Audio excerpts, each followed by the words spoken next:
भगवद गीता का पहला अध्याय अर्जुन विषाद योग, जिसमें अर्जुन अपने कर्तव्यों और धर्म को लेकर गहन विषाद में होते हैं। श्लोक 41 से 47 में अर्जुन के मानसिक द्वंद्व और उनके तर्कों का विवरण है। इन श्लोकों का अनुवाद और व्याख्या है। श्लोक 41। अधर्माभिभवात् कृष्ण प्रदुष्यन्ति कुलस्त्रियः स्त्रीषु दुष्टासु वार्ष्णे जायते वर्णसंकरः। अनुवाद। हे कृष्ण, जब अधर्म का प्रभुत्व होता है तब कुल की स्त्रियां दूषित हो जाती हैं। हे वार्ष्णे, स्त्रियों के दूषित होने पर वर्णसंकर संतति उत्पन्न होती है। अर्जुन यहाँ परिवार की महिलाओं के पतन के बारे में चिंता व्यक्त कर रहे हैं। उनका मानना है कि युद्ध से पुरुषों की मृत्यु होगी और अधर्म का प्रचलन बढ़ेगा, जिससे परिवार की स्त्रियां मर्यादा का पालन नहीं कर पाएंगी।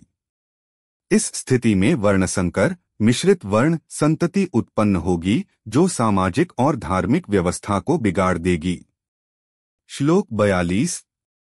संकरो नरकायैव कुलघ्नाना कुलस्य च पतन्ति पितरो हेषा लुप्त पिंडोदक क्रिया है। अनुवाद। वर्णसंकर संतति कुल के नाश और नरक का कारण बनती है। उनके पितर पूर्वज पिंड और जल श्राद्ध क्रियाओं के अभाव में पतित हो जाते हैं। यहाँ अर्जुन वर्णसंकर संतति के गंभीर परिणामों की बात कर रहे हैं। उनका कहना है कि यदि कुल नष्ट होता है तो श्राद्ध और अन्य धार्मिक कर्तव्यों का पालन नहीं हो पाएगा, जिससे पूर्वजों की आत्माएं तृप्त नहीं हो सकेंगी और उन्हें नरक का अनुभव करना पड़ेगा। श्लोक 43। दोषैरेतैः कुलघ्नाना वर्णसंकरकारकैः उत्साद्यन्ते जातिधर्माः कुलधर्माश्च शाश्वता है। अनुवाद। कुल को नाश करने वाले इन दोषों के कारण वर्णसंकर उत्पन्न होते हैं, जिससे जाति धर्म और कुल धर्म का नाश होता है। अर्जुन यहाँ वर्णसंकर के प्रभाव से जाति और कुल धर्म के नाश की बात कर रहे हैं। उनका तात्पर्य है कि यदि धर्म के नियमों का पालन नहीं किया जाता तो सामाजिक और धार्मिक व्यवस्थाएं टूट जाती हैं, जो अंततः पूरे समाज के लिए हानिकारक होता है। श्लोक 44। उत्सन्न कुल धर्माणा मनुष्याणा जनार्दन नरकेनेतं वासो भवतीत्यनुशुश्रुम। अनुवाद। हे जनार्दन, कुल धर्म के नष्ट होने पर ऐसे मनुष्यों का अनिश्चित काल तक नरक में वास होता है, ऐसा हमने सुना है। अर्जुन यहाँ अपनी चिंता व्यक्त कर रहे हैं कि कुल धर्म के नष्ट होने से मनुष्य अनिश्चित काल तक नरक में रहेंगे।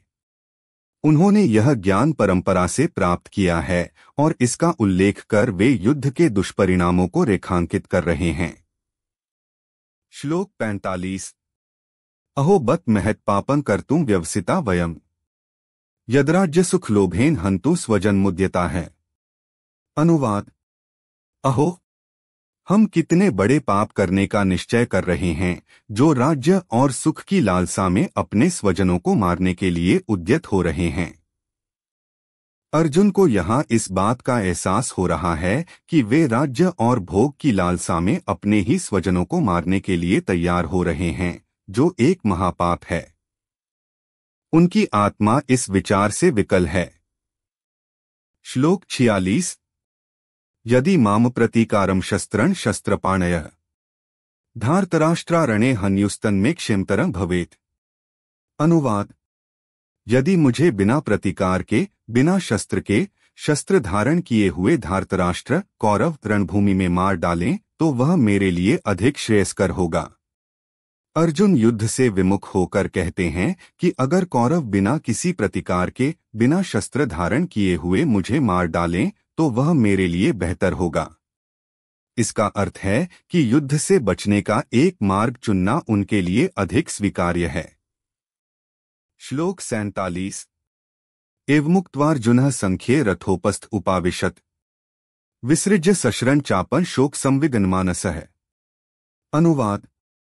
इस प्रकार कहकर अर्जुन रणभूमि में रथ के पीछे बैठ गए।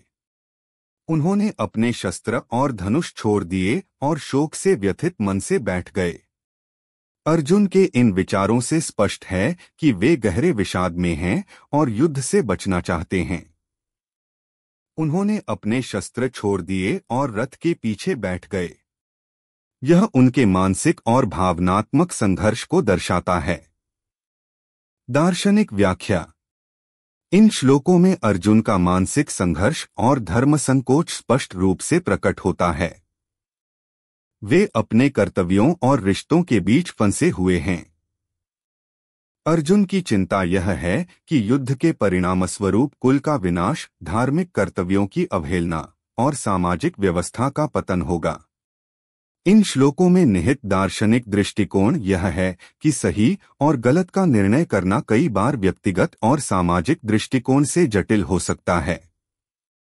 अर्जुन के लिए धर्म और कर्तव्य के प्रति उनका भ्रम उन्हें गहरे विषाद में डाल देता है, जो गीता के अगले अध्यायों में कृष्ण द्वारा सुलझाया जाता है। इस प्रकार यह अध्याय युद्ध से पहले अर्जुन की दुविधा और उसके द्वारा व्यक्त की गई नैतिक और धार्मिक चिंताओं को दर्शाता है।